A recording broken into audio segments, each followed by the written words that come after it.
Speakers Greetings Alliance, Critical Speaker Man here. In today's long-awaited video we will be going over episode 79 and covering the interview between Steak and Boom recently. I'm trying a different style of theorising by combining it with the analysis section, so let me know if you prefer this style or not in the comments. So, let's theorise. Alright, this will only be focusing on the main stuff as other channels have likely covered and spotted all the small details I would typically present to you in videos like this. The biggest reveal aside from the Watchmen later on being the introduction of translation technology provided by the research group in episode 78. And thanks to them, we know that the speaker language and the Skibidi language are similar, in which they communicate through frequencies rather than words. The speakermen producing these frequencies directly and the Skibidis chants producing them more subtly. Until the detective cameraman confiscated one of the prototypes. But we may have an idea of what the detective will do with the prototype. In a recent interview with Boom, Steak asked if we will receive subtitles for previous episodes, in which Boom responded with yes. The detective will likely use the translator on recovered or archived footage from the Skibidi War, like episode 60 and the episode 70 secret scene involving the Overseer and Detainer, if that footage was saved. This was the new ability we the audience would receive and will now come into effect if Boom decides to add subtitles to his previous work. My only concern with this translation technology is that it's still a prototype and could mistranslate or fail to pick up certain frequencies produced by both speakers and Skibidis. Next, and for the first time in the series, we can see the camera base's core, which identified and weakened the astro specialist that snuck in with the big TV via his gate. This core looking very different from the TV base's one, and may have its own unique abilities considering it spotted the astro while cloaked, like the portable cameras in episode 78. But the thing I want to focus on here is the implication of the specialist sneaking into the camera base via the big TV. This, in my opinion, suggests two possible outcomes.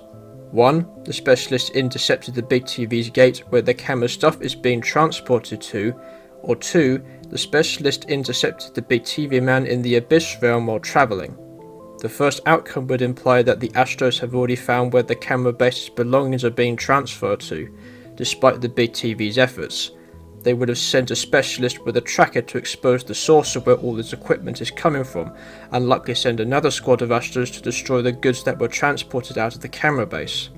And the second outcome may be possible due to Titan TV Man being captured, and thus the Astros now acquiring and upgrading TV Man technology.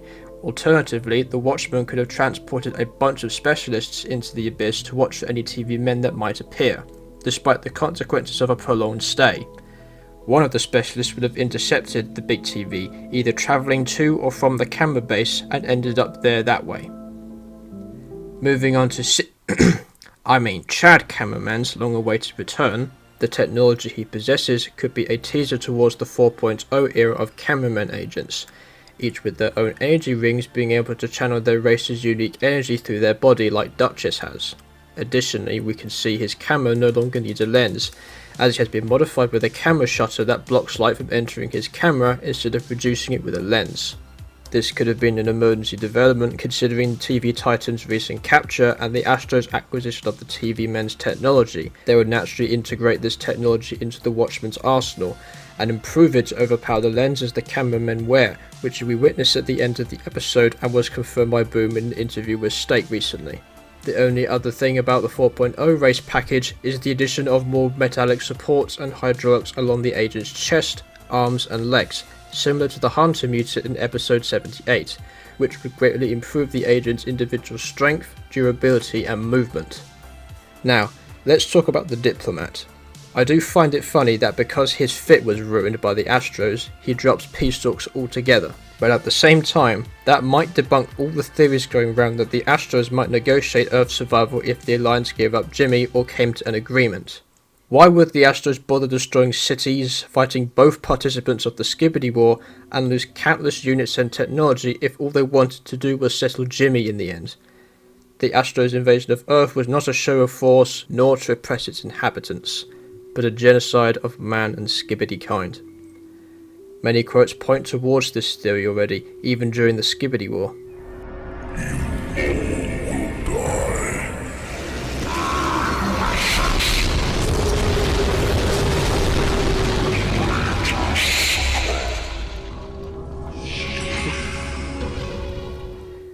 Boom mentioned in an interview a while ago that Astros don't care about humans, and thus would disregard them and their potential. The Skibidis aren't as lucky. Jimmy and therefore the Skibidis would be considered traitors to the Astros due to that betrayal between Jimmy and Duke long before the Skibidi War even started. Boom's made it clear that the Skibidis worship Jimmy as a god in a cult-like fashion, which explains why we've seen Skibidis consistently sacrifice themselves for the greater good of their race. This unwavering loyalty to Jimmy would prove difficult for an easy widespread control over the Skibidi race via parasites, and so the simplest solution for the Astros would be one they have exercised for millions of years at this point, and that would be to keep the best ones, destroy the rest, and move on. Potentially a reason why the Astros didn't execute Jimmy and the scientist instantly after they betrayed and defected the Astro faction could be due to their higher status. Instead of the death penalty, they would have been outcasted, but to be overseen and detained as to not start an opposing faction that could challenge the Astros in the future. That would explain why the Overseer, Detainer, and a few reinforcements were sent there initially, but when the scientist mech proved too powerful in episode 60, they had to call for backup, which was received in episode 74.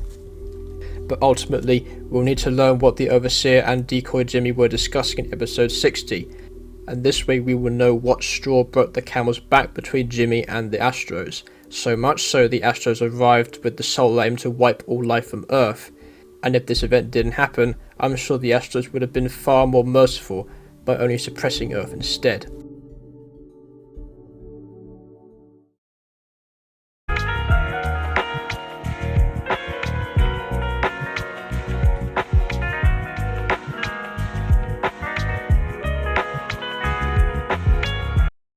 So, back to episode 79. For the first time, we see the Mafia toilet Semi-Titan up close, whilst dropping the hardest line in the whole series, period. What doesn't kill you gives you aura. But the Astros show up playing their trumpets of dominance. I find it funny how we've heard this sound cue for so long, but we never thought of it as an intimidation tactic. Duchess shows up only to repeat an all too familiar quote from episode 73, but with a more ironic sting just for the Alliance. Fools. You have no idea who's coming. Seriously, I am certain at this point that Duchess is Jimmy's daughter, and we will be exploring their relationship past episode 80. You cannot convince me otherwise. Either way, the Watchman appears through a gate, now speaking unreversed for the first time in the series. And no, if you say it's the translator, then the other TVs in the episode would also be unreversed as well. So it's either due to the Astros tampering with his internals, or dare I say, it's the core parasite speaking for him, considering we know from Boom that the Astros can control what he says. So it's up in the air if TV Titan's consciousness was actually confessing and apologising for his mistake in episode 77, or if that was just the core parasite talking. What we do know is that the core parasite will not stop the TV Titan from screaming in pain as he and the parasite are attacked by both camera and Skibidi forces, with the majority of the fire being aimed at the core parasite instead of the zombified remains of the TV Titan.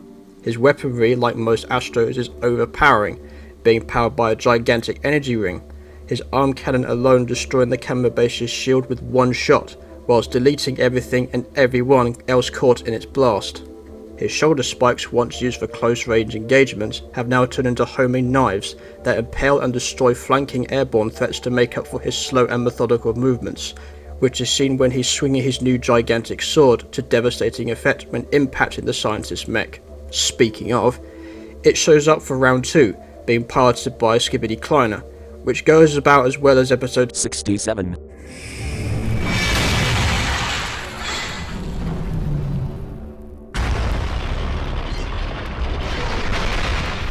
Luckily, Skibidi Kleiner did manage to escape the Watchman's follow-up shot by milliseconds, fascinated by the power of the Astro's equipment, but not without causing serious damage to the Watchman's body, now groaning in emotional and physical agony.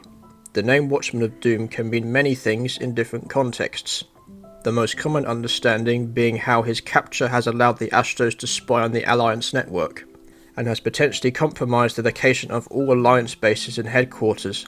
But what that name means for the TV Titan is often overlooked. Watchman of Doom for Titan TV Man would be watching himself uncontrollably doom everyone he swore to protect, whilst feeling all of the physical and emotional pain of their retaliation. The Astros retaining his now ugly and destroyed body, not even showing him the respect to repair or upgrade his form, merely equipping and attaching him with pre-established Astro technology to string along as another puppet under their control. In this way, he is truly suffering more than any other character before in the series, with Duchess's only comment being that Cosmos hears no cries. Only power speaks. which really gives us a deeper insight to the Astros' way of life, with only the strongest members deserving to survive as the weak's cries for help are crushed and muffled underneath their wrath. This mindset would explain why they choose to keep the strongest members of oppressed or now extinct alien races, as they are just more powerful and more useful than their other peers, with those members being assigned to Juggernaut's faction, which would also be the fate of Titan TV Man, as he was too the Alliance's strongest soldier, now reduced to a disposable pawn of the Astros galactic monarchy. Which leads me on to my next point. The community widely agrees that the Astros are a monarchy, which is a political system where there is one supreme ruler all must obey to, known as a monarch, with Boom saying the Astros rule in a similar way to imperialism and totalitarianism, in which the top seeks absolute control by suppressing all opposing parties, by controlling everyone's thoughts, emotions, and actions, whether public or privately, in every state they rule over. In this case, it would be an absolute monarchy, as there are still noble ranks, with the top position being inherited from a family lineage. A dictatorship otherwise would involve the top position being taken by force or being granted power through manipulation.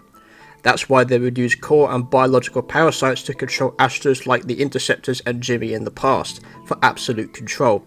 You either submit to what the top says or face the consequences.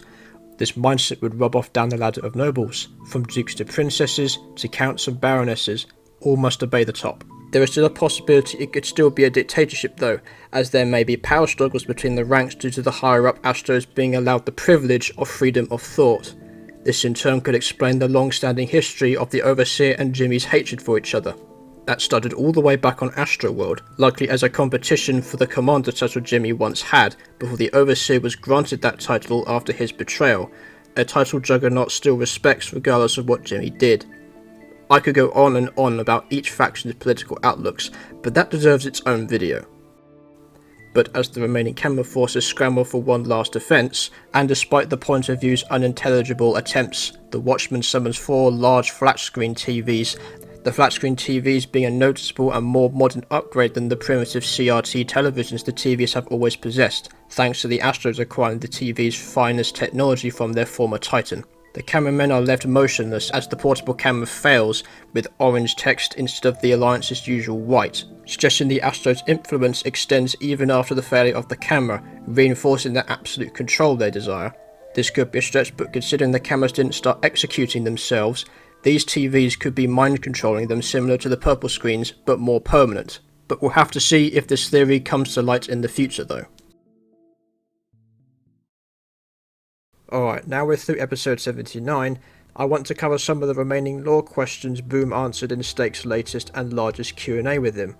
I will categorise these into factions like cameras, Astros, speakers, for summary's sake. So, what did we learn from this interview, aside from Stake and his chat's questions being too direct? For the Astros travel speed depends on their core size and technology, with smaller Astros like the Specialist warping slower than the larger ones like Carriers and Mothership. The Astros have developed new flat-screen TVs that can penetrate the protective camera lenses provided by the TV race. Astros can control what the Watchman says either by the core parasite or through tampering with his system when they upgraded him. Astros have struggled to conquer other planets more than Earth, and the detainer will likely return in the next 5 episodes. Duchess's body is mechanical, even though that was pretty obvious, and we'll understand the technology that controlled Titan TV Man's gate very soon. For the speakers, we will see Dark Speaker Man and Speaker Woman as human at some point, and maybe understand what kind of relationship they had due to how emotional Speaker Woman was when he passed in episode 70. You can literally hear Speaker Woman cry in this clip.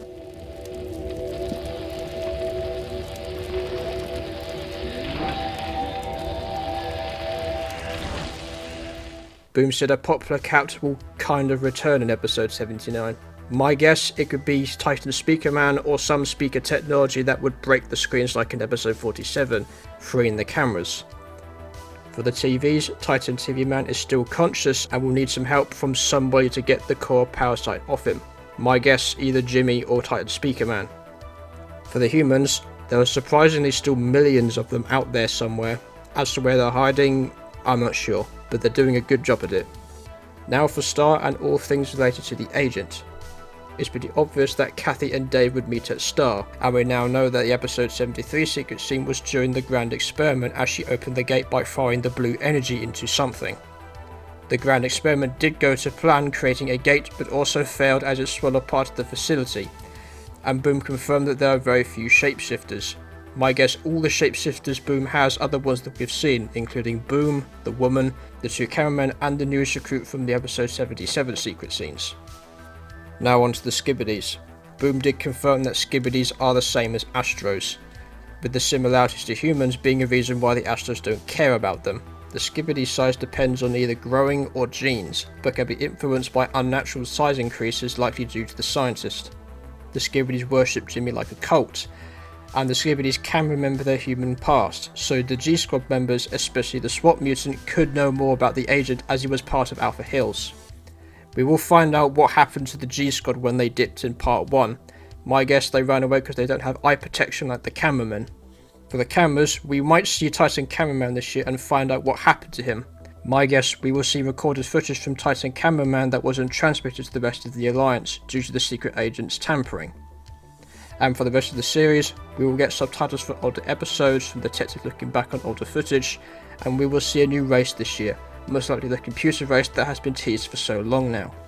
In my opinion, the most important things we've learned from this interview are that we know roughly how Skibidis can grow so large, either by normal biological growth or unnatural growth the Skibidi scientists may have influenced.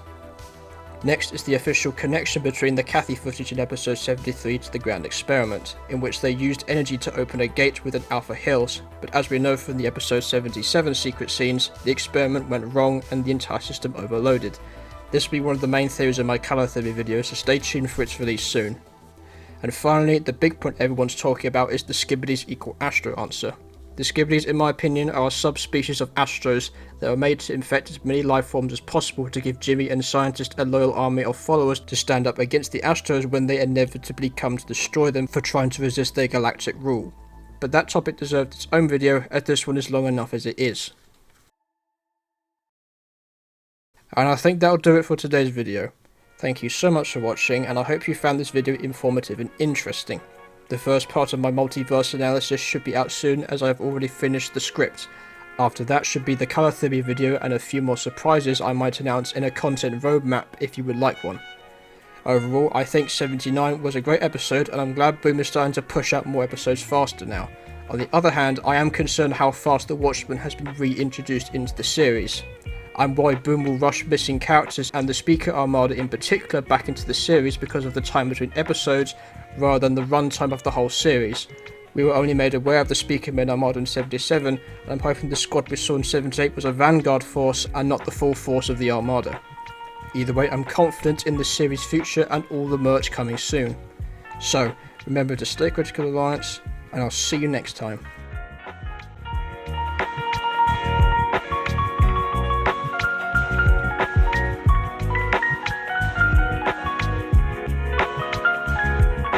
Innovate yourself.